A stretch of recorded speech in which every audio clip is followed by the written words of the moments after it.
புதுக்கோட்டை அருகே அத்திரிப்பட்டி கிராமத்தில் வாய்க்கால் பகுதிகளில் ஆக்கிரமிப்பு செய்து வீடுகள் கட்டியதாக புகார் தொடர்பாக ஆக்கிரமிப்புகள் தற்போது அகற்றப்படுகின்றன. ஆக்கிரமிப்பு நிலத்தில் கட்டப்பட்டுள்ளதாக கூறி 10க்கும் மேற்பட்ட வீடுகள் இடித்து அகற்றப்பட்டதால் அப்பகுதியில் பரபரப்பு ஏற்பட்டுள்ளது. கூடுதல் தகவல்களை தருகிறார் செய்தியாளர் தேவராஜ் பழனி. இப்ப ஆக்கிரமிப்புகள் அகற்றப்பட்டு வருகிறது. இதனால் அப்பகுதியில் பரபரப்பு நிலவுவதா சொல்லப்படுகிறது. இது பற்றி விரிவா சொல்லுங்க.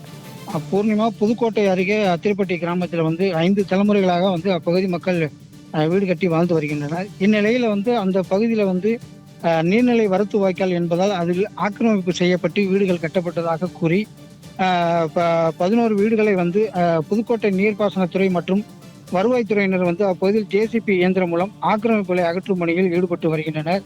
அப்போது அப்பகுதி மக்கள், பெண்கள் அதிகாரிகளிடம் கால அவகாசம் கேட்டு ஆக்கிரமிப்புகளை அகற்றுவதற்கு கால அவகாசம் கேட்டு அவர்களிடம் வாக்குவாதத்தில் ஈடுபட்டு வருகின்றனர்.